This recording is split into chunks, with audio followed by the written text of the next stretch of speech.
I see. Okay.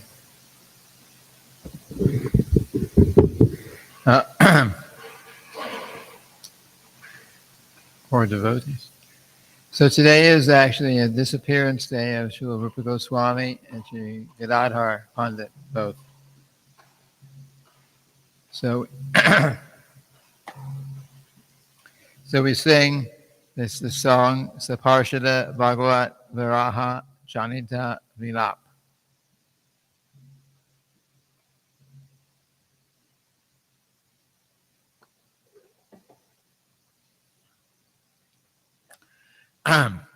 Jayanilo Premadana Karuna Prachur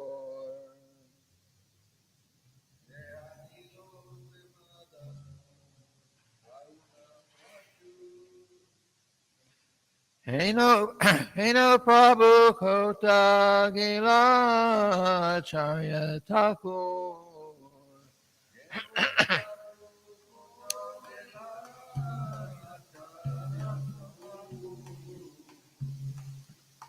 Kaha Mora Swarup Rupa Kaha Sanatan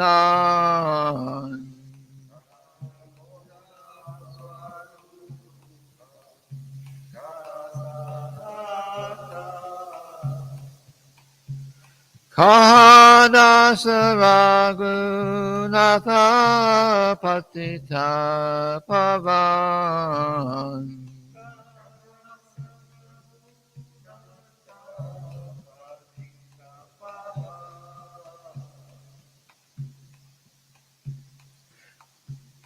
Kaha Mora Bhatta Juga Kaha Kaviraj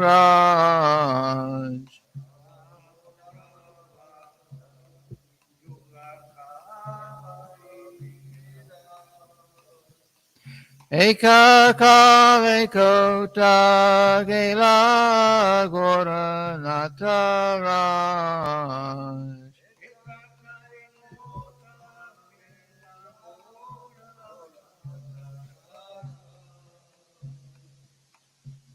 Pashane Kutibo Mata Anale Pashibo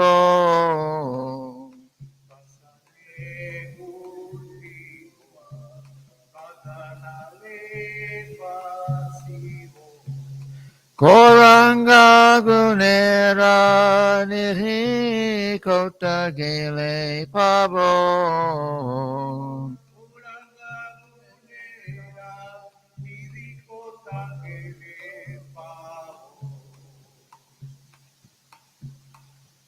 Se Saba Sangira Sange Jekoilo Vilas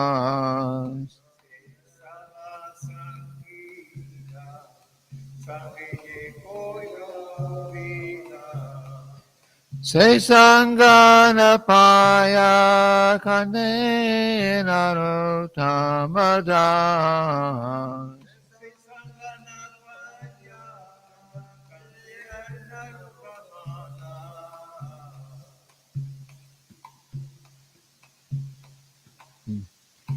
He who brought the treasure of divine love and who was filled with compassion and mercy, where has such a personality as Srinivasacharya gone?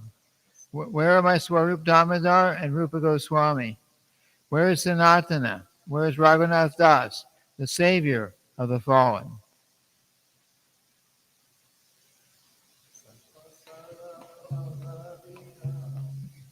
Where,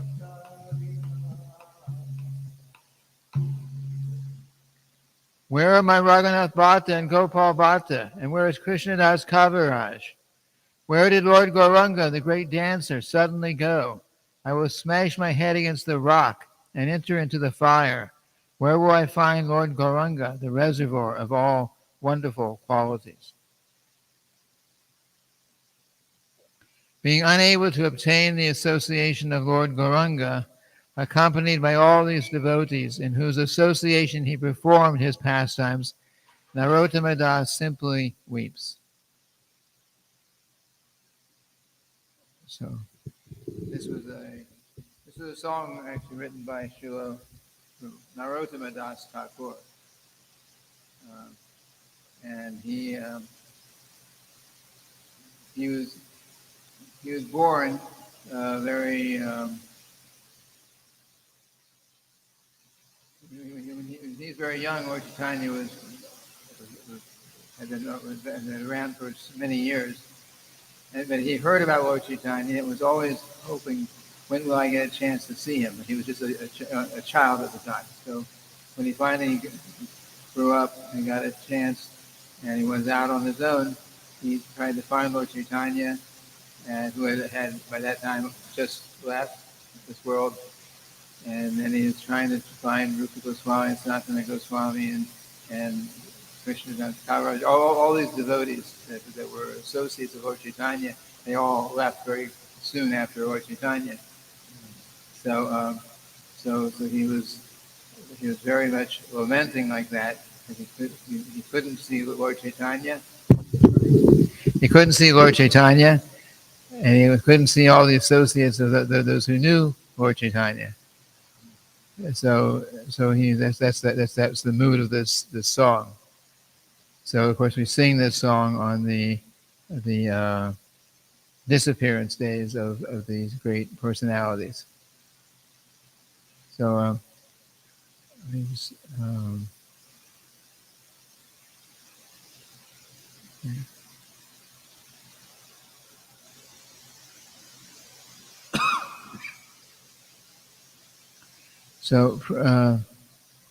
there's a lot to read here, and I just brought something for Srila Rupa Goswami, because previously, not too long ago, we were reading about Srila Gadhadhara Pandit, who's also his disappearance day.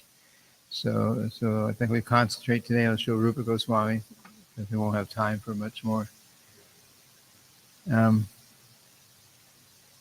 So I'll just read, and there's no translation today.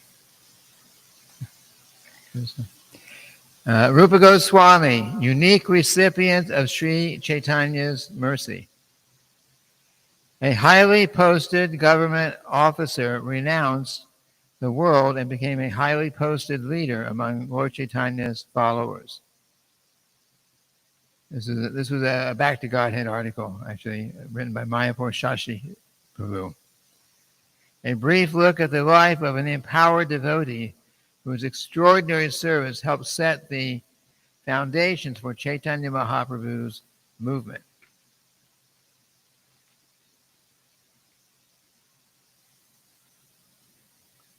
The esteemed Narottama Das Thakur taught that to understand the loving affairs of Radha and Krishna, we must serve the lotus feet of Sri Rupa Goswami with intense eagerness. He also wrote, Sri Chaitanya Mano Bhishtam Stapitang Yena Bhutale Swayam Rupa Gadamayam Dadati Swapadantikam. Quote, when will Srila Rupa Goswami Prabhupada, who has established within this material world the mission to fulfill the desire of Lord Chaitanya, give me shelter under his lotus feet? So Rupa Goswami was born in 1489. His ancestors are generally believed to have come from Karnataka before his family moved to Jessore, now in modern-day Bangladesh. The area of the world into which Rupa was born had been ruled by successive empires. Buddhism's and Hinduism's popularity had alternated in India, and from the 13th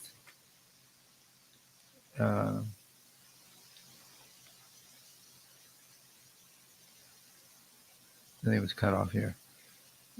Century. Anyway, we'll go on. Rupa's brothers were Sanatana Goswami, the oldest, who, like Rupa, became one of the famed 6 Goswamis in Vrindavan, and Vallabha, also known as Anupama, the youngest, who became a devout follower of Lord Ramachandra. From childhood, Rupa and Sanatana were absorbed in pure bhakti. Later, they built ponds on their land and called them Radha Kund and Shama Kund, and they named their wooded areas after Braja's 12 forests.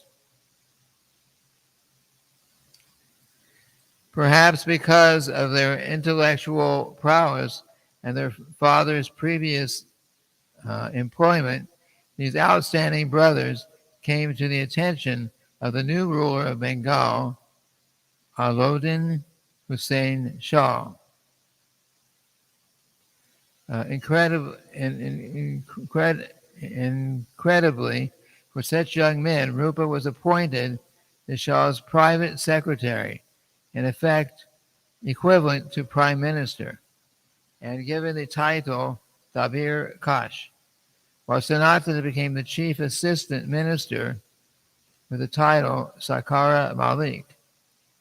Anupama became the state treasurer. One night, Sanatana and Rupa had the same dream. A holy man visited and told them not to become distracted by their vast opulence, but to devote themselves to preaching the glories of Sri Krishna. They were amazed to discover that they had shared the same dream. Rupa told Sanatana that he was convinced that Lord Krishna had descended as Lord Chaitanya, and that surely he would be able to clarify the meaning of this dream. The brothers first met Lord Chaitanya Mahaprabhu in 1514, not far from where they lived, at Ramakeli. Unbeknownst to them, the Lord had traveled to Ramakeli specifically to meet them.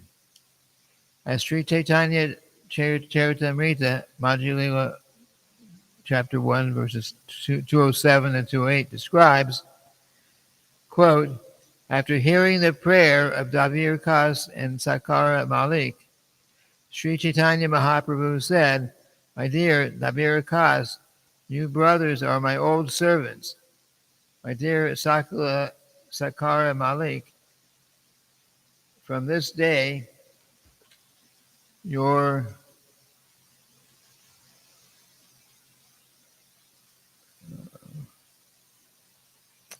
sorry, it's cut off. Anyway, Lord Chaitanya gave them new names. So, Rupa resigns. Rupa was first to resign from his government post. He knew that Chaitanya Mahaprabhu was living in Jagannath Puri, and he sent messengers to find out how long the Lord planned to remain there. The messengers returned with news that Mahaprabhu was in Prayag, Allahabad, and Rupa and Anubham quickly made their way there. Sri Chaitanya Mahaprabhu was staying at the house of a South Indian Brahmana, and inevitably had many visitors wishing to spend time with him. Rupa chose an appropriate moment to fall at the Lord's feet with straw between his teeth as a sign of humility. Sri Chaitanya Mahaprabhu was delighted to see Rupa again. Rupa offered these beautiful prayers to the Lord. This is the prayer. O most munificent incarnation, you are Krishna himself, appearing as Sri Krishna Chaitanya Mahaprabhu. You have assumed the golden color of Srimati Radharani, and you are widely distributing pure love of Krishna.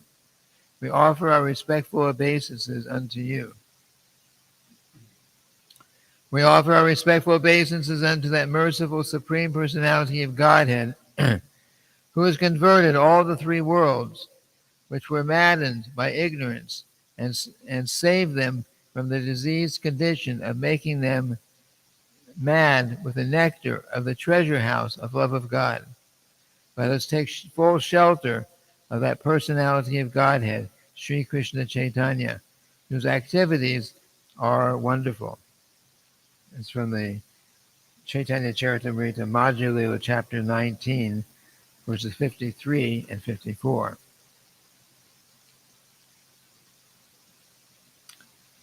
Sri Chaitanya Mahaprabhu taught Srila Rupa Goswami the ultimate limit of truth about Lord Krishna, the truth about devotional service, and the truth about transcendental mellows, culminating in conjugal love between Radha and Krishna. Finally, he told Rupa Goswami about the ultimate conclusions of the Srimad Bhagavatam.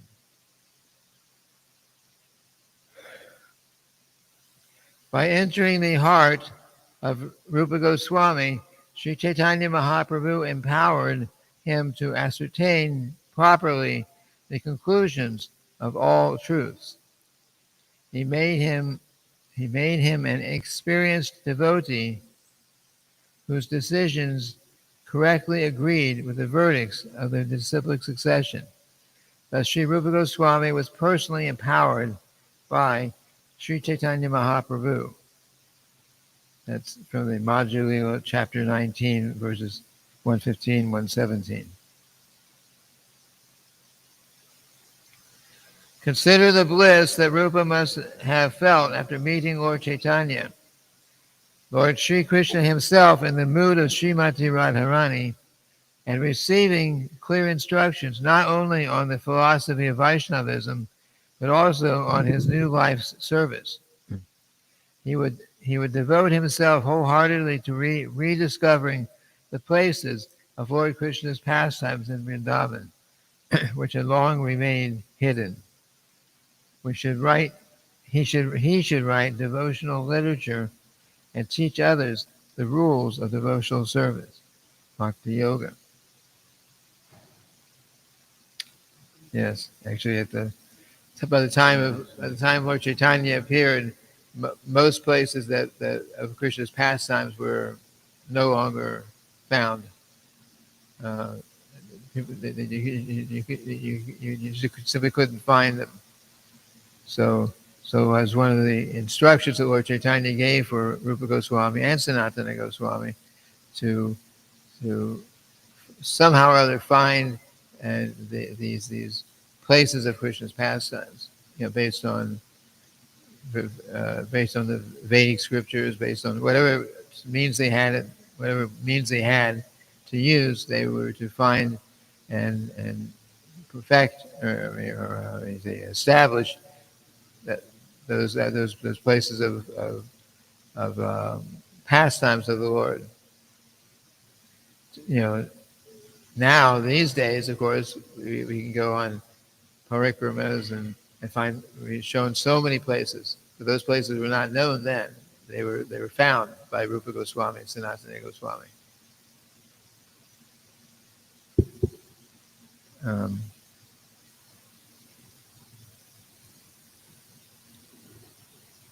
So going on, Sri Chaitanya Charitamrita, Madhya Lila, chapter 19, verse 1, reveals the magnitude of Srila Rupa Goswami's importance.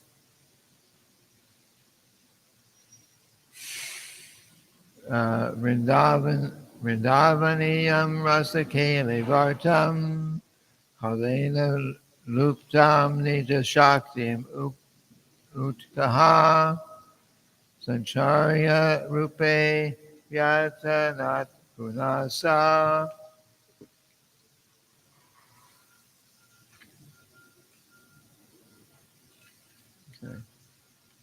It's cut off again. So you go on to Vrindavan. After the Lord taught and empowered Srila Rupa Goswami, he prepared to travel to Benares. Rupa wished never to leave his side, his Lord. But Sri Chaitanya Mahaprabhu instructed him to go to Vrindavan, suggesting they would meet again in Puri. Sri Rupa traveled to Vrindavan with Anupama. They stayed there for a month, and Sri Rupa wrote the introduction to a drama, but was unsure how to continue it. They decided to search for Sanatana. He had left his government post, and they believed he must be somewhere along the banks of the Ganges. When they reached Prayag, once again, they discovered that Sanatana had been there, but had left for Vrindavan by a different route. Intensely missing Sri Chaitanya Mahaprabhu, Sri Rupa Goswami decided to meet him once again in Puri. As they were traveling, Anupama fell ill and passed away. This delayed Sri Rupa's travels. When Rupa resumed his journey, he stopped for a night in Satyabhamapur, Orissa. That night, Satyabhama, one of Lord Krishna's chief queens in Dwarka, came to Rupa in a dream. "Write a separate drama about me," she said. "By my mercy, it will be extraordinarily beautiful." This is from in Srila, chapter 1, verse 42. Rupa understood he would divide the drama he had started about Lord Krishna's pastimes in Vrindavan and Dwarka into two separate works.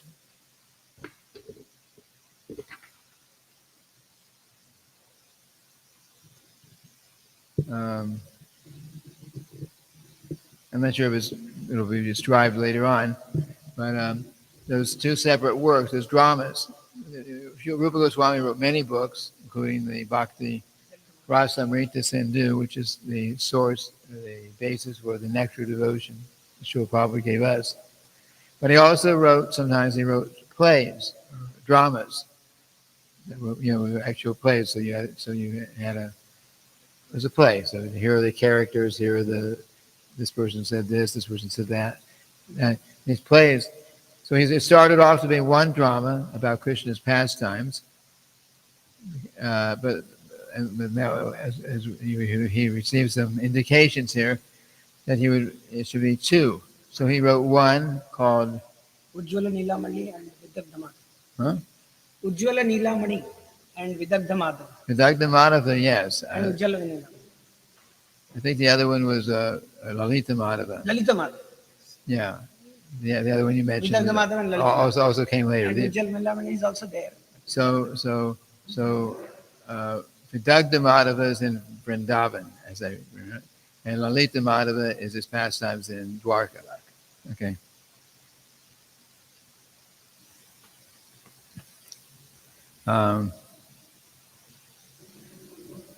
Going on. Rupa Goswami, because of his prior association with Muslims, and Haridas Thakur, because he was born in a Muslim family, could not visit the Jagannath temple. But Lord Chaitanya would visit them every day to discuss Krishna's activities and bring them prasadam. Let's see. Lord Chaitanya personally bringing them prasadam and talking about Krishna.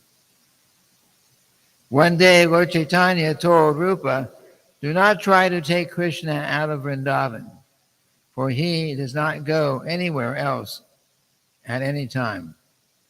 This confirmed the dream in which Satyabhama had appeared before him and told him to split his drama into two. So Krishna was in Vrindavan, but it doesn't show him going to Dwarka, and as far as the play goes. Rupa attended the Rath Yatra festival and saw Sri Chaitanya Mahaprabhu dance before Lord Jagannath. It was the Lord's habit to recite a verse while dancing in front of the chariot, but no one but Swarup Damodar could understand its meaning.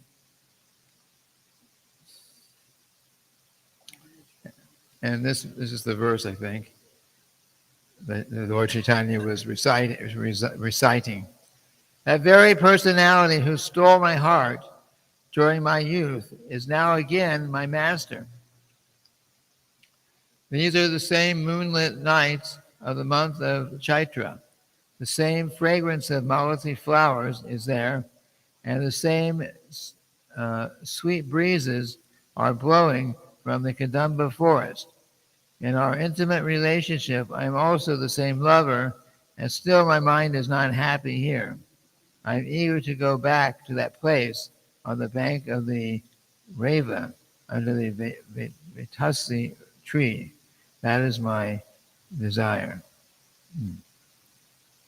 Anyway, this is from Anjali, chapter 1, verse 78.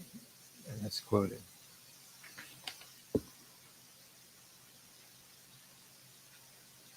Rupa then stuffed the sorry, it just skips a little bit here because it didn't print properly. But so I'll just read what it can. Rupa then stuffed the leaf into the thatched roof of his hut and went to bathe in the sea. He was writing something on palm leaves. Just then, Sri Chaitanya Mahaprabhu decided to visit Rupa. Seeing the leaf, the Lord pulled it from the thatch and began reading it. And seeing the leaf, the Lord pulled it from the thatch, and upon reading it, was overwhelmed with love of Krishna. When Rupa Goswami returned, the Lord said, "My heart is very confidential. How did you know my mind in this way?" After saying this, he firmly embraced Rupa. That's from the Anjali, chapter 1, verse 84. The Lord then showed the verse to Srila Damodar, who understood that Sri Chaitanya Mahaprabhu must have bestowed his full mercy on Rupa. The Lord asked Rupa about the subject of a book he was writing, and when Rupa showed him a page leaf of it, Sri Chaitanya Mahaprabhu declared, "The handwriting of Rupa Goswami is just like rows of pearls." So they didn't write on paper, they wrote on palm leaves. The Lord brought others to hear excerpts of Rupa's writing, and their hearts were filled with love for the pastimes of Krishna and intense gratitude to Rupa for expressing the Lord's innermost feelings so perfectly.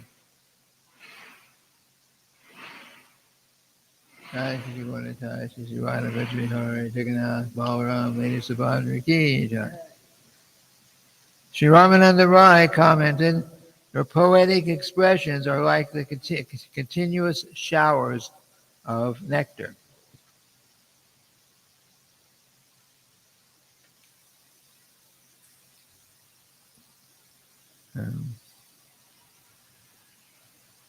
Rupa became the exemplar of an austere Vaishnava focused on serving the Lord 24 hours a day, barely sleeping, if at all.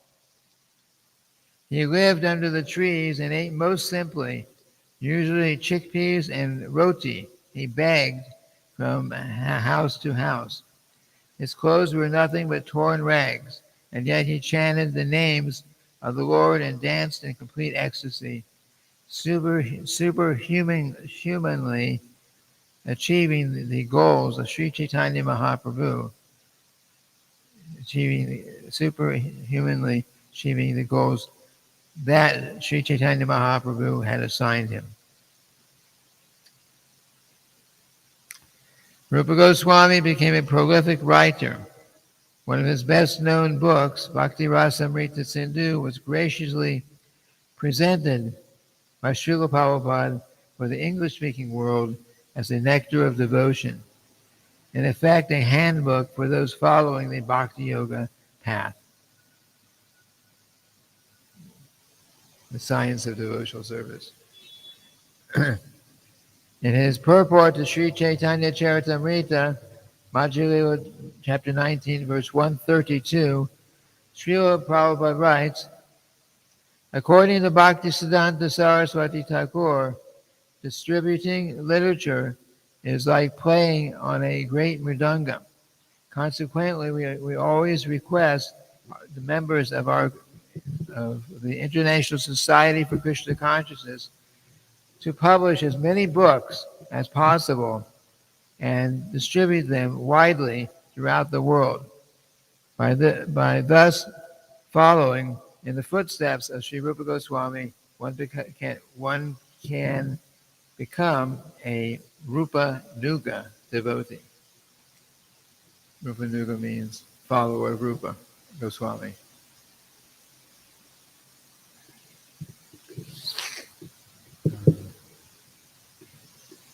Indeed, the spiritual line coming to us through the grace of Srila Prabhupada is based on the authority of Srila Rupa Goswami, and thus ISKCON devotees may be called Rupa Nugas, following in the footsteps of Rupa Goswami.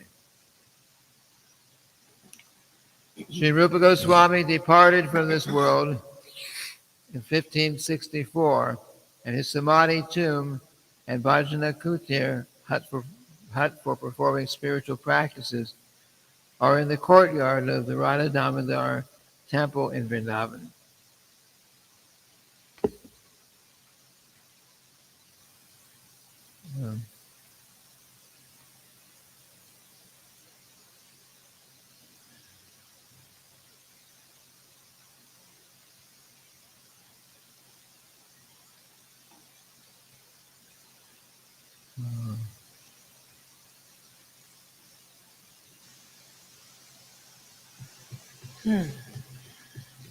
I think that was the end of it.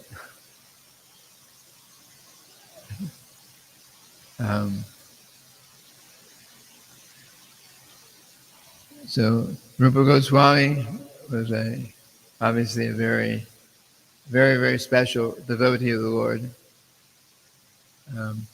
Lord Chaitanya gave him many instructions, and then told him to write books and expand on these instructions. And the same thing with Srila Sanatana Goswami. He would speak for days at a time, giving many instructions, and then say, okay, now you take everything I've taught you and expand it and write books and teach these principles of Krishna consciousness. Like that. And now there are devotees who are translating many of these books directly from Sanskrit or whichever language they were put in at the time, so we can read them in English also. We've got the whole Bhakti Rasamrita Sindhu is translated. Vidagdha Madhava, Lalita Madhava, those dramas of Rupa Goswami, they're also in English language. So, and Srila Prabhupada encouraged that we read their writings and the writings of some of the previous acharyas, like Srila Bhaktivinoda Thakur. Srila Bhaktivinoda Thakur's writings were, he wrote nearly 100 books. Amazing. He wrote nearly 100 books, and there are two of his books in particular that Srila Prabhupada pointed out that were especially important. One was called Jaiva Dharma, and the other really important one, Srila Prabhupada said, is the Chaitanya Shikshamrita. A lot of knowledge about the living entity and our relationship with Krishna, and so on. Anyway, that's all I have for reading today.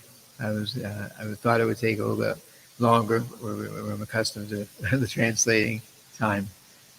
Are there any questions?